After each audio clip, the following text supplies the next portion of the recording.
My name is Paul Gill. I'm the CEO of Pampa Metals. I have been just appointed in January to this very exciting company that is looking at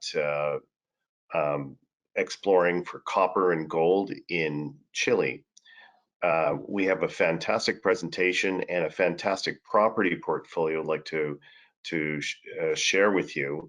And a little bit about myself. I've been in mining for about 17 years, and I've never seen this kind of demand for copper in that period of time.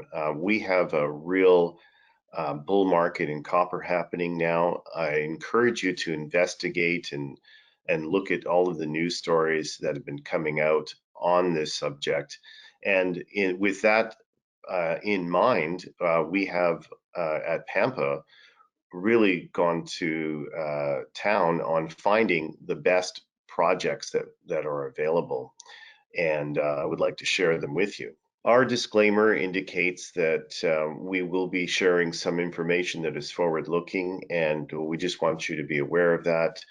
Do consult an investment advisor in regards to any investment you might make.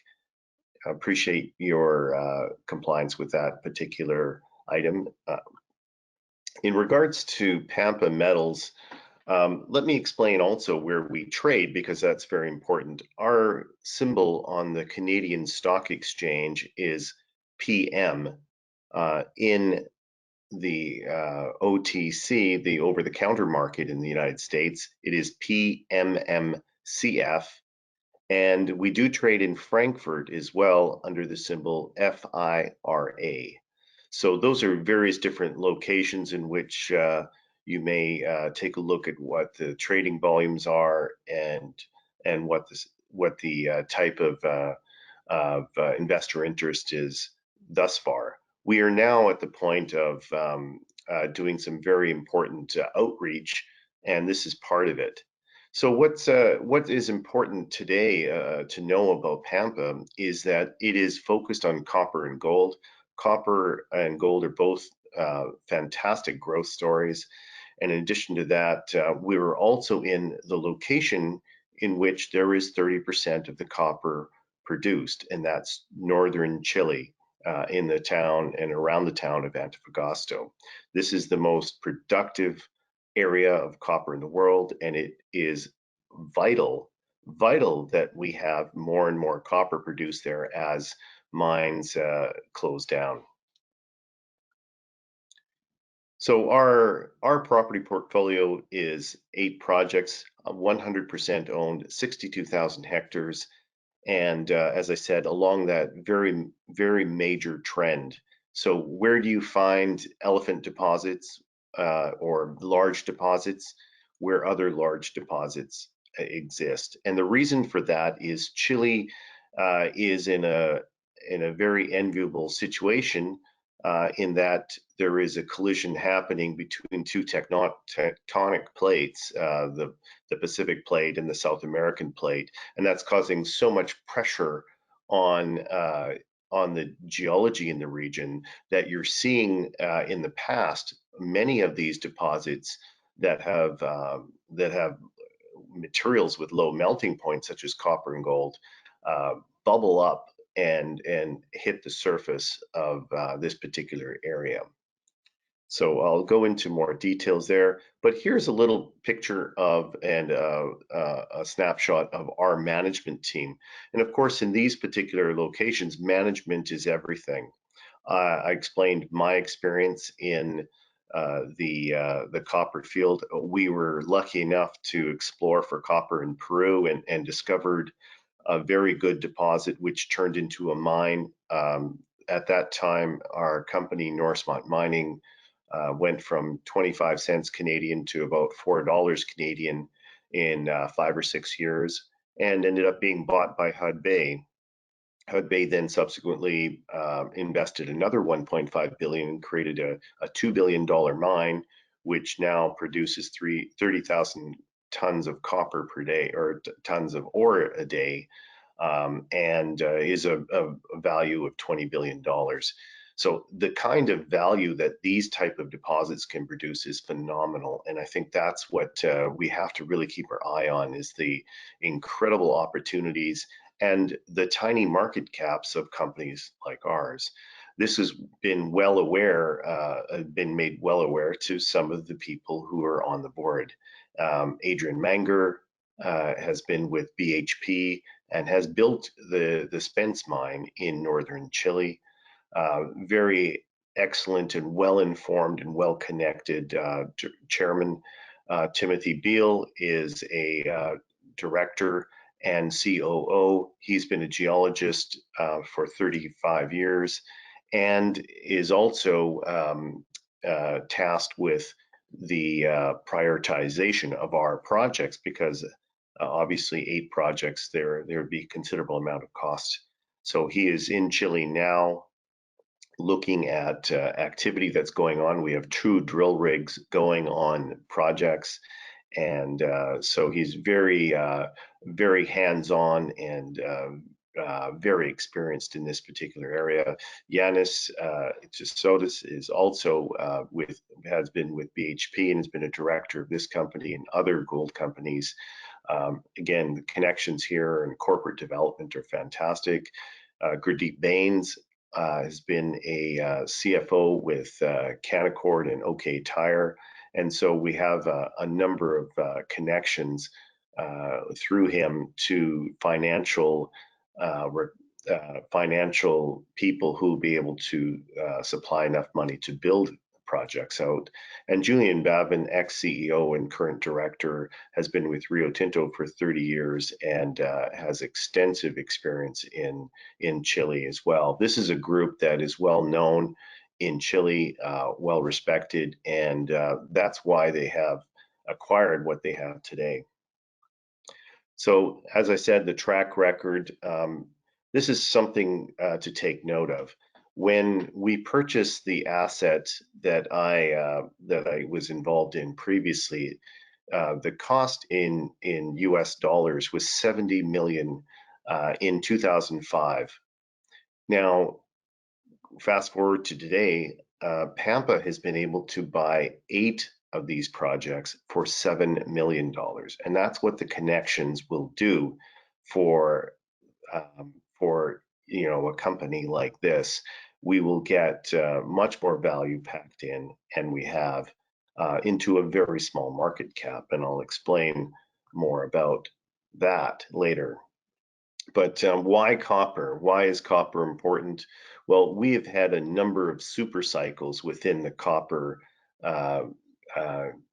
industry, and those were spurned by industrial development, the Asian super cycle, and today we've seen the Chinese super cycle in the 2000s, the building that's gone on, and now with electric vehicles and other developments, infrastructure developments going on, we're going to see more and more, I think, demand for copper, and we are seeing it. If you look in Google copper prices today, you will see a number of stories on the predictions of increase in copper prices. Today, it's in the 430 to 460 range US.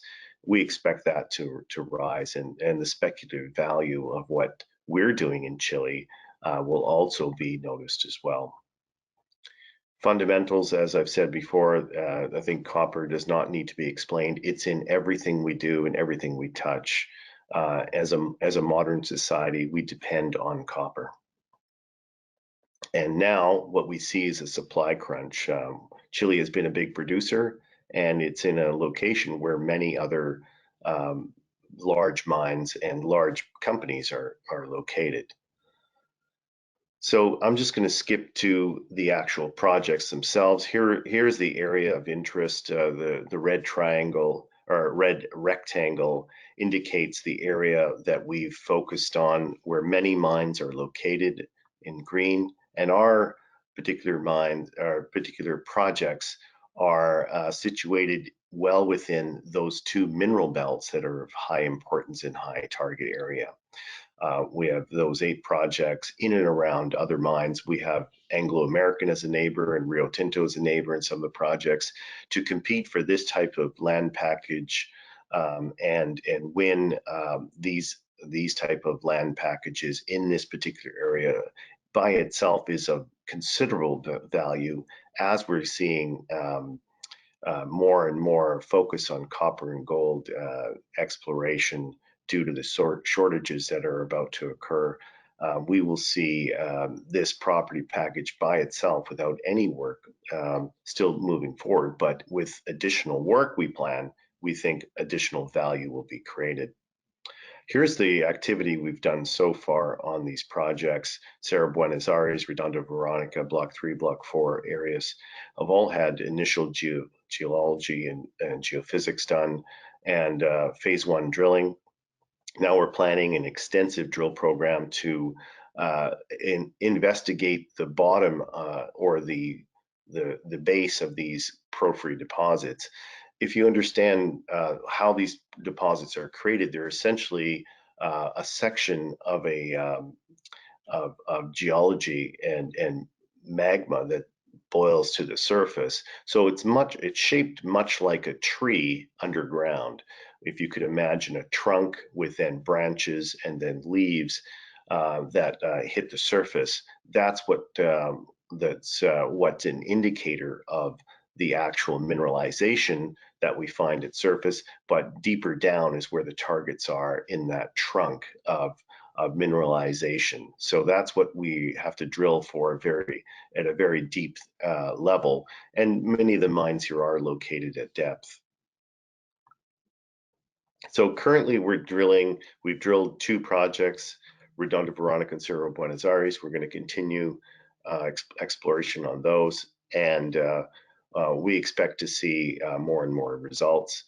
We have a joint venture at present with a very good gold producer called Austral Gold, and we anticipate that their drilling at present on 2 projects will produce some very interesting results. So keep an eye out for that news.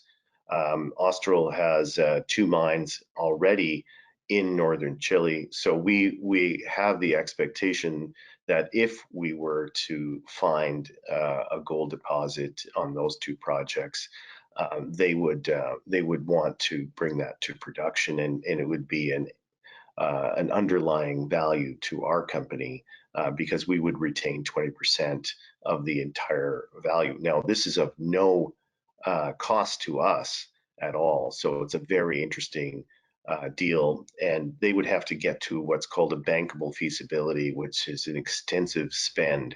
So we're going to continue to look at those type of opportunities in corporate development as well. Here's the structure of Pampa Metals: 43 million shares out, 9 million warrants, stock options of 3.6. These are all located above the current market trading area of 30 cents Canadian. They're located at 60 cents for the warrants and 45 cents for the stock options. So fully diluted, it's still a very tight shell of a company with some great assets and great management, and with drills turning, it's a very prospective situation that is not often seen by other people in this market, and I think that's comparable to many other different companies, and we compare well in all of those points. And so I think that what you'll see is more and more attention as we do more outreach, more and more attention will come to this company. So just a short bit. And also we do have that 1.9 million. At this point, it's a little bit less as expenditures occur, but still some funds in the bank. Again, we're focused on copper and elephant country. Here's a picture of what the project looks like on surface. And what we see is that there is no vegetation. There is this gravelly till that's been produced by glacial action, and that is called, in this part of the country, or this part of the world, Pampa, which is the name of the company. And what we have found is that if you can use different data points to discover underneath this Pampa where the porphyry deposits are, you're going to find some very extensive opportunities. So that's what the company is all about right now. I'm happy to stop the screen share and answer questions. There's very specific information on the website and in this PowerPoint that will be shared with you to look at the geology. But it's a very exciting play, and we're very happy to share this information with you. Okay, so we've got some questions come through already. Now, how has COVID affected your business over the last 2 years, and what changes will the business need to do or happen over the next couple of years? Well, luckily, we have not been affected that much by COVID. We have an in-country a geologist and a chief geologist that has been working pretty much year-round in northern Chile. These are very remote locations. They're not near any towns, so there's no individual contact. It's really a geologist working on the ground that produces information. The drilling crews are also working in this particular area with no obstructions, so we have not been affected. In the future, it's really about travel to Chile. Our geologist is there now, as I've mentioned, our head geologist and COO, Timothy Gill, and he's just received a visa to attend. And so as things open up, we'll be able to examine the projects through his eyes as well. Okay. What does the partnership with FIRA AI Discoveries bring to the business? Yeah, it's a very exciting partnership. I did not go into it that much because it has yet to produce results. The key element of FIRA AI is that they have a data analysis opportunity on minerals and various different data sets. So when you explore, you produce induced polarization data sets, magnetics, surface samples, and drill results, reverse circular drill results. All of these are data sets that give you some indication of where the flow of materials has gone.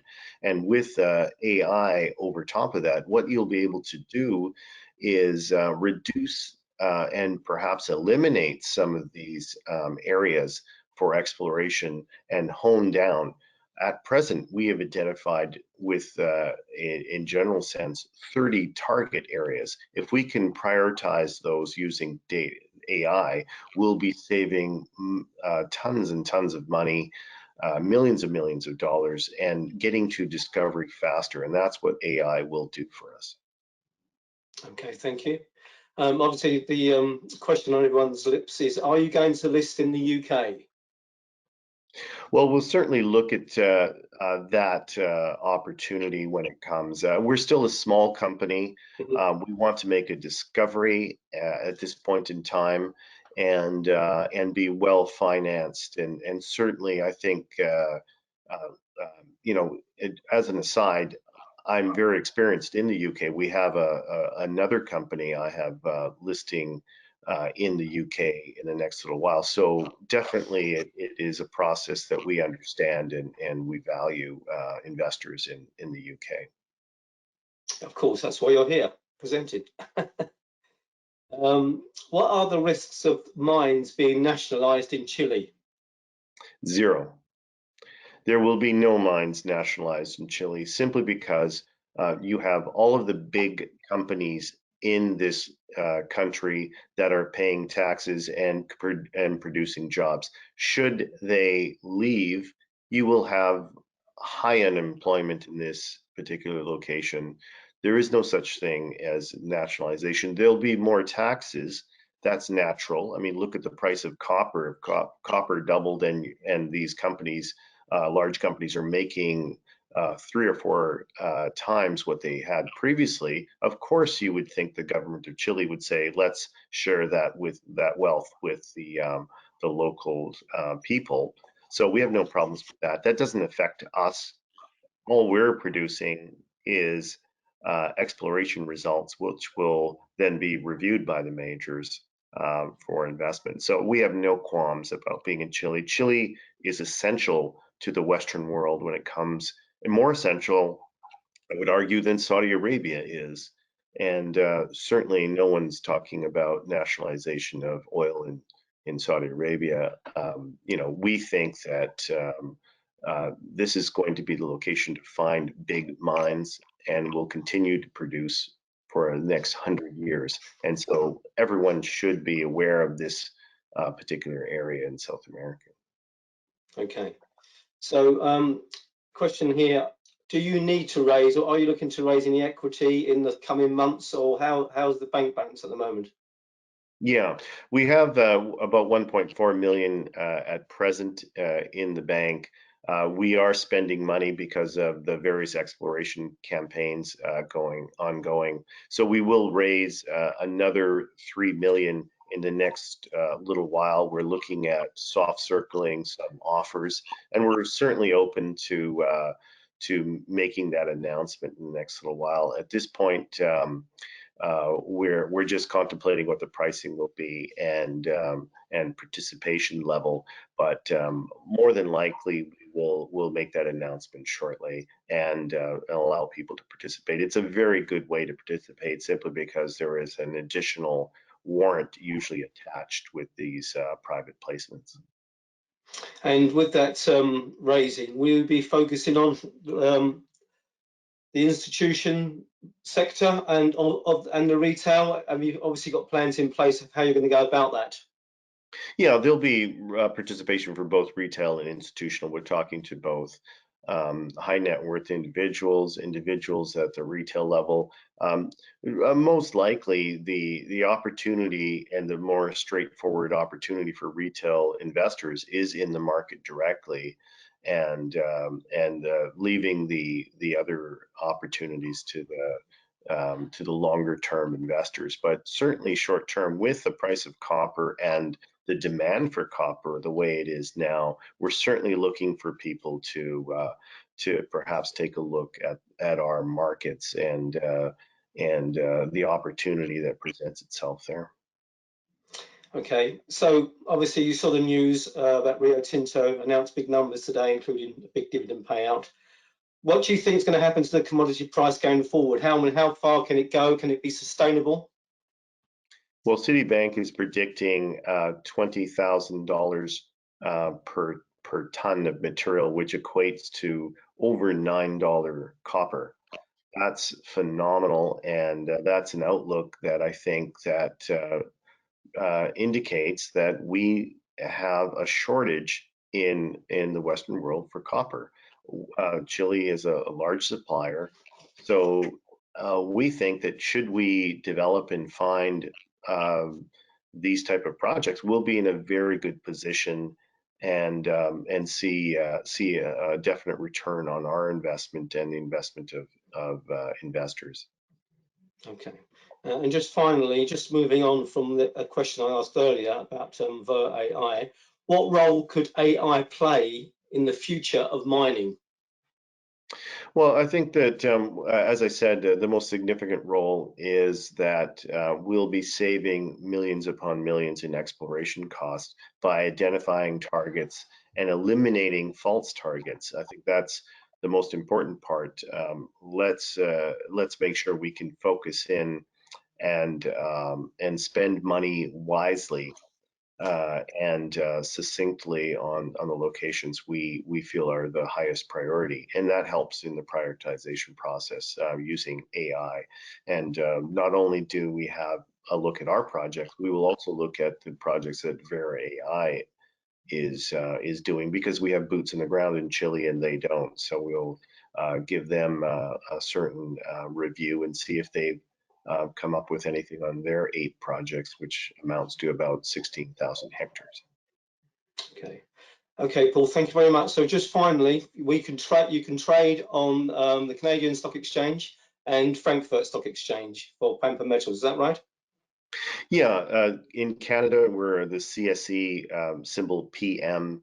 In Frankfurt Exchange, it's FIRA. And in the OTC exchange, which is the easiest one, is PMMCF. PMMCF. Thank you very much for clarifying that for us. Lovely to see you. Thanks for the presentation. And we'll say good night to you. Cheers.